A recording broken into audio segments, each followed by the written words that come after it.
The voice of college football here with our annual off-season coaches rankings that we present each and every year. Here's the 2025 edition. Keep in mind that we are ranking this based on what's going on right now. This is not a legacy or a resume ranking, but at the same time, of course, we're not going to base it just on 2024 or a projection for 2025. If a guy is proven to be an excellent coach for 15 or 20 years, we don't think that one necessarily bad season is going to just completely plummet his stock. So things are taken into context. And again, my opinion of coaches, especially long-standing coaches that have a proven track record, does not change instantly. But the shorter the track record, the more significant 2024 and the projection toward 2025 certainly is. And we've got to take into consideration that this is the toughest set of coaches in all of major college or professional coaches to rank because of the disparity in resources. But here's the top 30. If you want to check out the complete Power 5 rankings, we went through an entire live stream week of ranking the coaches. So check out the previous week's live streams where we went from number 70 in the country all the way up to number 31. So let's take it from number 30 right here, the voice of college football. Please like and subscribe. Kentucky Smart Stoops at number 30, and you see how he has plummeted in our rankings from number 11 to 14 and number 30, and Kentucky has fallen off quite a bit. But let's keep in mind that this guy is a capable head coach running a program that he has risen from the ashes of the Joker Phillips and the previous Kentucky eras to respectability and a couple 10-win seasons recently, but certainly plateaued and then declined at 7-6, 7-6, and 4-8, 18-20 the past three seasons. Mark Stoops possibly at a crossroads at Kentucky, and number 30 in our coaches rankings. At number 29, a guy coming from a different place in Lance Leipold. At Buffalo, he went 37-33. That set him up for the Kansas job, where he did a fine job, has led the Jayhawks to a couple of bowl games, including a 9-4 season 2 years ago. Disappointing 5-7 finish this past year when he had it lined up with a exciting quarterback in Jalen Daniels. However, again, 5-7, but that included a run of November wins against some of the best teams in the Big 12.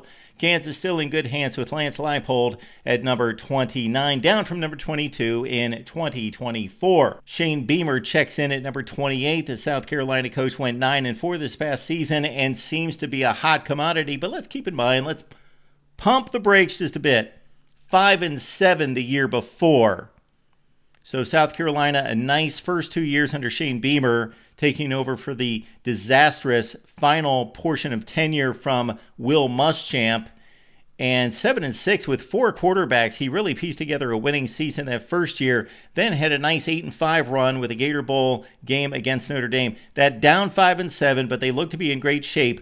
Almost went to the college football playoff, defeated rival Clemson for the second time in 3 years. That's a big deal at South Carolina. Also, Lenoris Sellers looks to be one of the top quarterbacks in college football returning in 2025. So South Carolina looking for big things. Shane Beamer up from 46 to 28 in our rankings. At number 27, we've got Matt Rule of Nebraska holding steady after rankings of 23 and 28. We know what he did at Temple and also at Baylor, leading the Bears to a Big 12 championship game.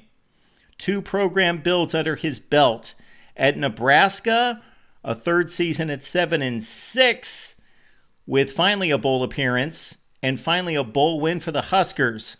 Things look to be doing well at Nebraska in regards to recruiting, transfer portal, building the program, getting strength and conditioning back to where it used to be. Matt Rule now needs to start to win some of those close games with the Huskers and develop his quarterback, former 5-star Dylan Raiola. At number 27, Matt Rule, GBR. At number 26, we got Mike Gundy, who has put together a really steady, strong track record at Oklahoma State. Not a perennial power. This has been a program that has rarely won through the ages. 1945 national championship and little to show other than that. He took over for Les Miles in 2005. And really, the blemish on Mike Gundy's track record has been an inability to win the key games, specifically against Oklahoma, to push through to a conference championship. Oklahoma State has not won the Big 12 since 2011.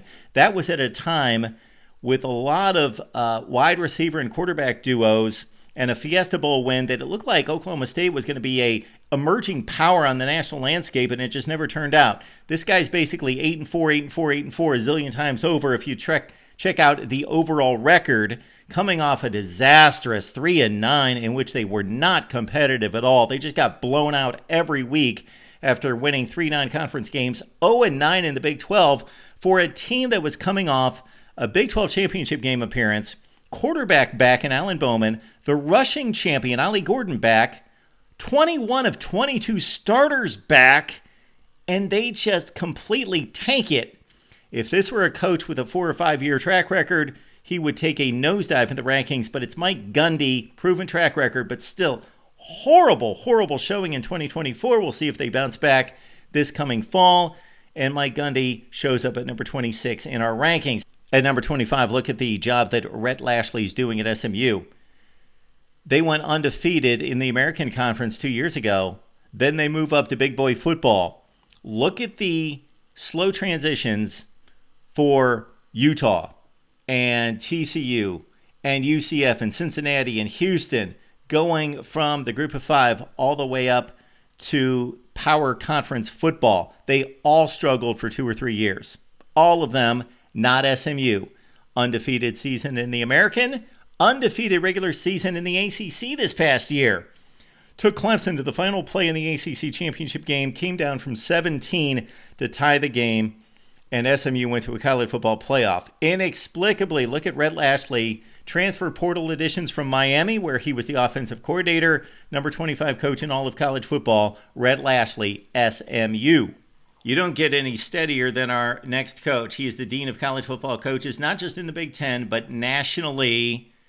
And he basically goes 8-4 every year. Now, there could be some critics out there, and obviously the offense has been atrocious in recent years under his son, but he has switched him out for Tim Lester, a respected head coach, and there are signs of life for the offense. And so if Iowa can hold steady as one of the best special teams in the country, and also on the defensive side, maybe Kirk Ferentz as a final last hurrah at Iowa. 25 years with the Hawkeyes. We've got Ferentz rated at number 24 in the country, coming off a disappointing 8-5 season with a veteran football team that looked to make a run to a college football playoff.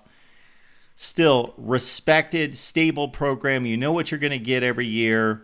Consider that Gundy tanked it last year. Consider that Kyle Whittingham is a respected longtime head coach at Utah. They tanked last year. Kirk Ferentz doesn't have those kind of seasons, and he has tougher competition in the Big Ten. Still, no breakthrough years for a long time. This is a coach that finished in the top 10 in the country 3 consecutive years, but that was a long time ago at the beginning of his tenure. Again, he's pretty much settled into 8-4 over and over again. Kirk Ferentz at number 24 at Iowa.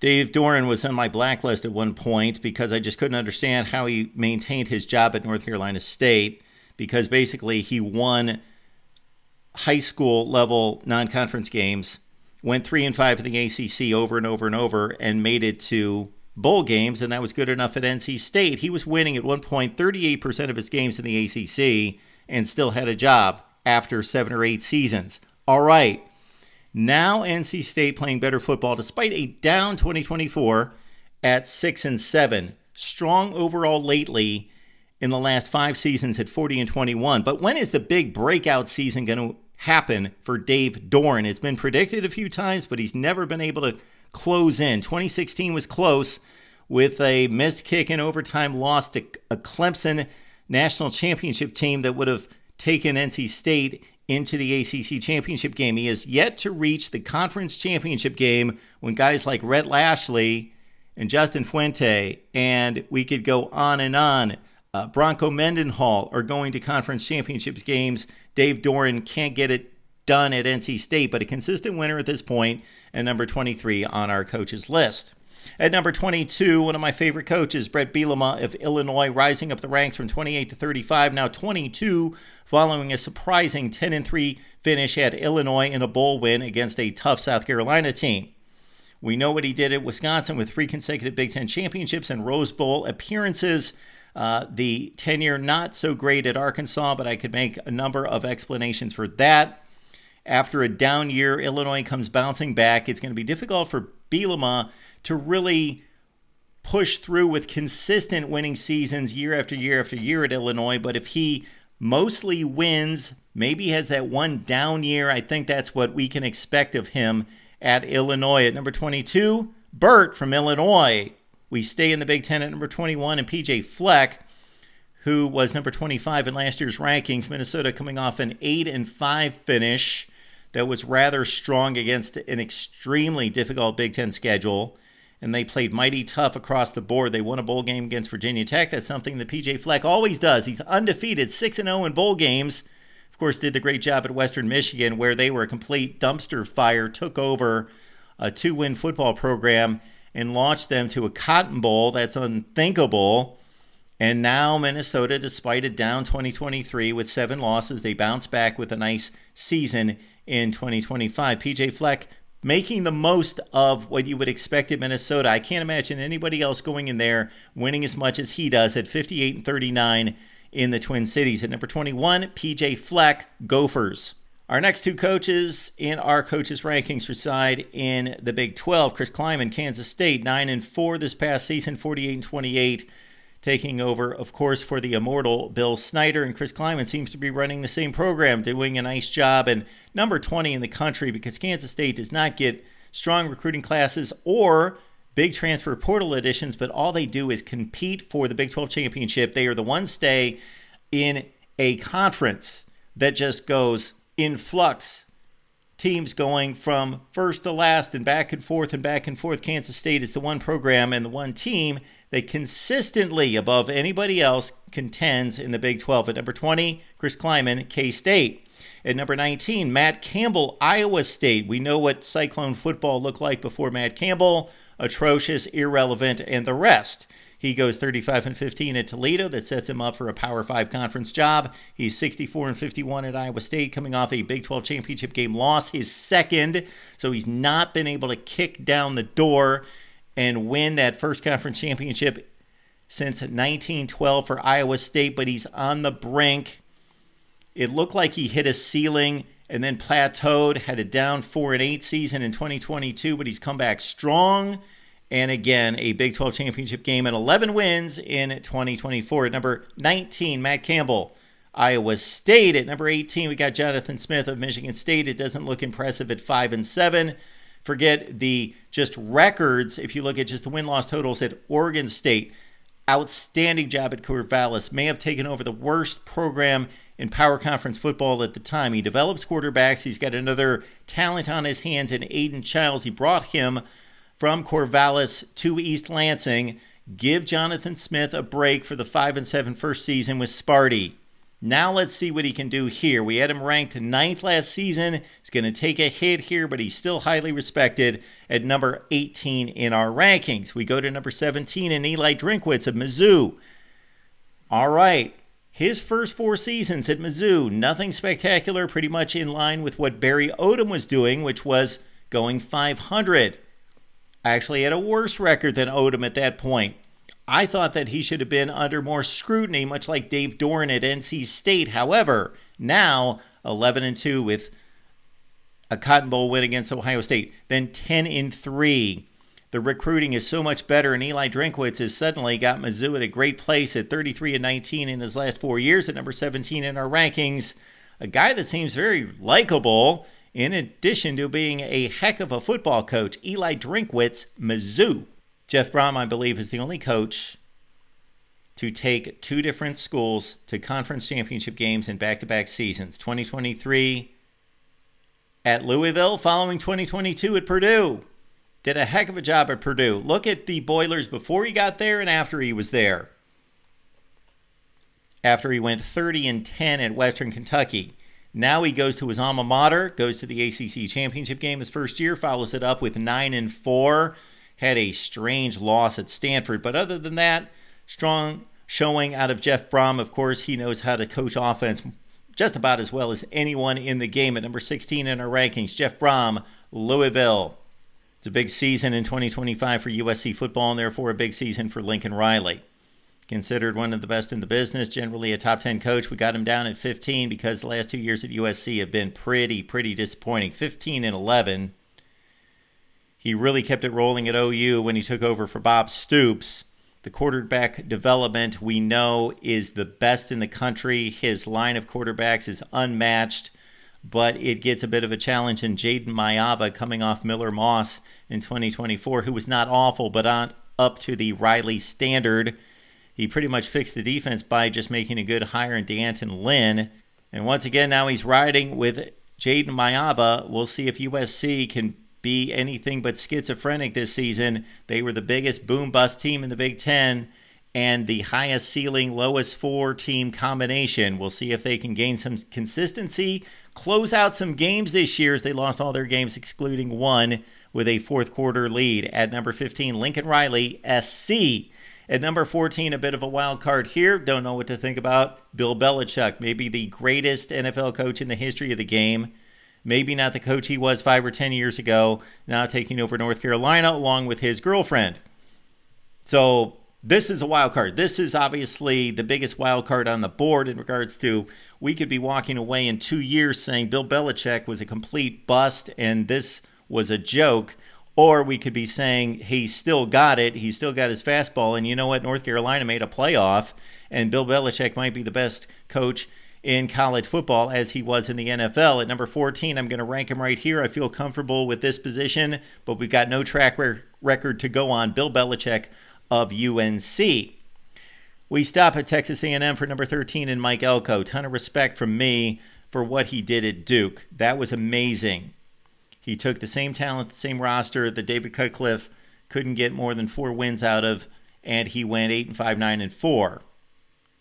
Okay, now he goes to Texas A&M, and the season was not spectacular in regards to wins and losses at 8-5. But if you watched A&M play and you understand the course of the season, they had Texas in a dogfight with 3 or 4 minutes left, and if they would have won that game, they would have gone to the SEC championship game.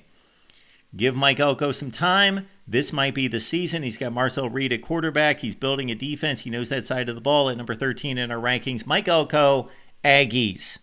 Kyle Whittingham, a bit difficult to rank to a certain extent. He was on such a roll at the end of Utah's run in the Pac-12, winning championships there.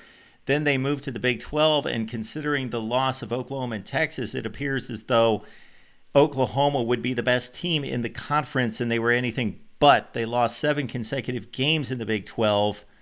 They were so strong, so consistent, and it doesn't look good for this fall either.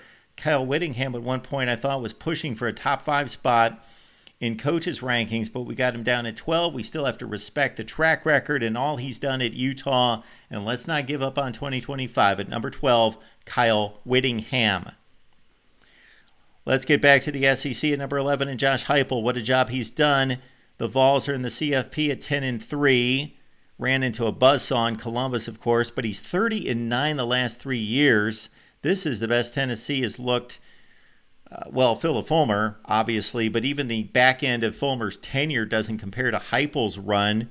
This is the best Tennessee has been in terms of college football status since the early 2000s. Josh Hypel runs the offense, runs it well, knows what he's doing. He's a mastermind on that side of the ball, doing a great job in recruiting. Overall, Tennessee in great shape. Look to make a possible another run to the college football playoff. We shall see. Of course, they had the whole Nico nightmare, and what Josh Hypel, we don't know what his part in all of that was, except for they made the right decision at Tennessee. They stood their ground. At number 11, Josh Hypel, Tennessee. Now we go to the top 10 college football coaches. We got James Franklin at number 10, up from 18. Penn State, you can look at this situation from 2 perspectives. Did they really break through in 2024? On the plus side, they made the college football playoff for the first time. They had college football wins for the first time. They went 11-1 for the first time. They did all those things and came within a field goal last play of the game against Notre Dame, a game in which they dominated the first half, from going to the national championship game. They made a Big Ten championship game for the first time since 2016. However, on the minus side, if you take the pros and cons, on the con side, they only went 11-1 because they didn't face the other great team in the Big Ten. because they keep losing to Ohio State and Michigan. They did not play Michigan, or let's say for 2024, that would be Oregon in the regular season. They lost the Big Ten championship game. They lost to the best teams on their schedule, Ohio State, Oregon, and Notre Dame. This same performance would have made the playoffs a number of times. They would have made it 6 times in a 12-team playoff out of 10 years. So did they really break through? And especially when they won their playoff games against Boise State and SMU, 2 teams they would defeat most of the time anyway. Okay, all right, James Franklin, you got Drew Aller back. Your offensive line's back. Best running back combo in the nation. Strong defense. Can you make it happen this year? At number 10 in our rankings, James Franklin, Penn State. At number 9, another guy that's got to prove it. Makes a ton of money. Came off a successful Notre Dame run where he took over a marginal program and built them into a national contender. So let's not forget that. But now this is about the here and now. And he's 29-11 at LSU. That's far from disaster. However, he was brought in to win championships, and he's nowhere close at this point. 292 wins, 107 losses in his career. He took over an LSU program that was in a mess at the time, but again, there to win championships. He's 0-4 in openers, and so there's the good and the bad at LSU. He's had great offense and bad defense. At number 9 in our rankings, Brian Kelly, LSU. Interesting that he's superseded by Marcus Freeman of Notre Dame. There was much debate over whether Freeman was an upgrade over Kelly. Obviously, he was more of a boom or bust selection. Kelly more of the sure thing. But Marcus Freeman obviously coming through in spades for Notre Dame this past season after 2 seasons that were acceptable at 10-3 and 9-4. Now, they look to be on fire, ready to roll. Notre Dame looking like one of the strongest programs in the country, coming off 14-2, and they made a run at Ohio State in the national championship game. Marcus Freeman 33-9 there. He's going with a rookie quarterback, though. That's not been the case the last 2 years, where he's had the veteran transfer with Sam Hartman and Riley Leonard. But C.J. Carr's the starter, so we'll see if Marcus Freeman can put it together here for another CFP run with Notre Dame. We've got Freeman at number 8, up from number 30 in the country. Our number 7 coach in 2025 is Lane Kiffin of Ole Miss. He has lifted Ole Miss to top-tier status in the SEC after decades of 7-5 kind of football. Of course, his offensive mind's one of the best in the game. The transfer portal has been to his liking, as well as high school football recruiting relates to his players. Ole Miss is a chic destination, and Lane Kiffin is the major reason why. Up from number 10 in our rankings, Lane Kiffin coming off 11-2 and 10-3 the last 2 years, needs to make the playoff now. At number 7, Lane Kiffin. At number 6, a college coach that we certainly don't want to give up on. A lot of people are down on Kalen DeBoer after 9-4, and of course he's replacing the GOAT. So it's kind of difficult to upgrade or even maintain what Nick Saban was able to do. But this guy has won everywhere. FCS, Fresno State, Washington, a national championship game. 25-3 record at Washington in 2 seasons. 37-12 in his career. Yes, this is a different program than what Saban took over. He's had it lined up for him because the recruiting's still strong and he's maintaining that. But had his first off year. And we'll see what he's got this season. Now he's got his offensive coordinator back, Ryan Grubb, and we'll see if Kalen DeBoer can get his reputation back and get the Tide back in contention in the SEC. At number 6, Kalen DeBoer, Bama. Now we go to the top 5 college football coaches. And Dan Lanning of Oregon, 13-1. And if this was an earlier time in college football history, there would be a claim for a national championship. But of course, we've got a playoff, and Dan Lanning's team collapsed in the Rose Bowl. So the knock on Lanning is that he had 2 major games in 2023, and he lost them both to Washington, and his team looked unprepared in the second game after he botched the first game. His team completely overmatched and unprepared, and he was outcoached against Ryan Day. But overall, he inherited a good program. He's brought it to elite status. The recruiting and transfer portal additions are amazing. Again, Dan Lanning's done an outstanding job at Oregon. He just needs to push it through and get that first all-time school national championship at Oregon. At number 5, Dan Lanning. All right, Lanning's path could be similar to Steve Sarkisian's, who I don't know why he got the Texas job. it's turning out well, but if you go back, he did not succeed at USC, did not succeed at Washington, top 5 and top 15 programs in all-time college football, but he went through the rehab program for Nick Saban for the wayward coaches, and it apparently has worked again because he's coming off 2 college football playoff appearances, and Texas looks to have one of the best programs in the country, one of the best teams in the country with Arch Manning at quarterback in 2025. Steve Sarkisian doing everything right now and using those Texas resources to win big. At number 4, Sark. At number 3, and our final 3 coaches, I could make a case for any one of these 3 coaches being number 1. But I'm going Ryan Day at number 3 out of Ohio State. He's the national champion. His team was the best team in college football.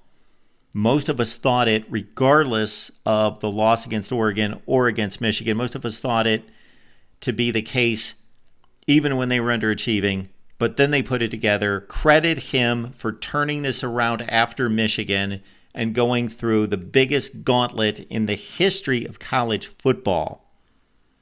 But it doesn't stop there. He's 72-10. He's done everything right except got to beat Michigan. He's 1-4 against Michigan, obviously. You cannot have that at Ohio State, and that keeps him down in the rankings. And he's got to start winning Big Ten championships again. He won his first 2, 2019 and 2020. At number 3, Ryan Day, Ohio State. At number 2, and previously number 1, the last 2 seasons, would be Kirby Smart of Georgia. 11-3. And really, the number 1 coach didn't do anything in 2024 to really succeed Smart. It was more Smart falling off a bit. And we don't want to make the bar too high or the expectations too ridiculous here, but let's consider where Georgia was. And this past season, they just didn't look like that same football team. They didn't look like the best team in the country or the second or third best team or an elite team. They looked like a really talented team that was just dysfunctional, never had a good offense. Just offensive line, quarterback play, receiver play was down, most drops. And just when it comes right down to it, this may be the best program in the country right now, battling with Ohio State. But these off-the-field car issues, this is serious. This has happened with 25, and you cannot be the best football coach in the country. And I know football's paramount on the field, but this is ridiculous, this Kirby Smart situation. It's pathetic. Check out the video I posted a few weeks ago where I went into detail of why this is so pathetic. But it's pathetic. And he needs to be held accountable. And if anything else happens, I think he should have already been suspended. But at number 2 in college football coaching, the voice of college football is Kirby Smart at number 2. That leaves Davos Sweeney at number 1. Now, you would think this is kind of strange because he was down in the rankings at 3-2, still a crazy good ranking going into 2025, and I've raised him to number 1. Well, again, that's because of Smart dropping and because Day's lost 4 consecutive games to Michigan. Clemson only went 10-4 this past season. And so Clemson obviously has not been the same program since Trevor Lawrence walked off campus in 2020. Still the best in the ACC, still the champions, and primed to break out possibly this year. Maybe the best quarterback in college football, Cade Klubnik. Clemson's loaded, probably as their best team in 4 or 5 years. And if there's a coach in college football with the term culture thrown out there all over the place, nobody really has a grasp on it. But if there's one program in college football that you would say, Mark, who's got a culture? I would say Clemson, Davos Sweeney. The transfer portal, we've made fun of him. I've questioned him, not made fun of him, but questioned him and said, Dabo, it's a new era. You got to get into the portal. But let's understand something. While everybody else is exchanging players in the portal and the big elite teams are bringing in the known commodities and the superstars to round out the roster and try to push them forward to a championship a la Ohio State in 2024, Dabo Sweeney's not doing that. That would certainly be a black mark against his name. But on the other hand, they're not losing players either. It's the only major program in the country that's not losing any players. Number 1 college football coach. This doesn't say a lot for the coaches' rankings right now because Consider who's been lost just in the last 6 or 7 years of college football. Nick Saban, Jim Harbaugh, Urban Meyer, Chris Peterson, David Shaw, Jimbo Fisher, and we could go on and on with other ones. Gus Malzahn, other really good coaches. Mac Brown are no longer coaching college football. So I think the status of the job and the coaches that are filling these positions is probably the weakest it's been in a long, long time. But there is a number one coach in college football. His name is Davos Sweeney. Leave your comments and questions down below right here at the Voice of College Football. Join us for our college football show, the college football show. It's Monday through Friday, 4 p.m. Eastern Time. See you then.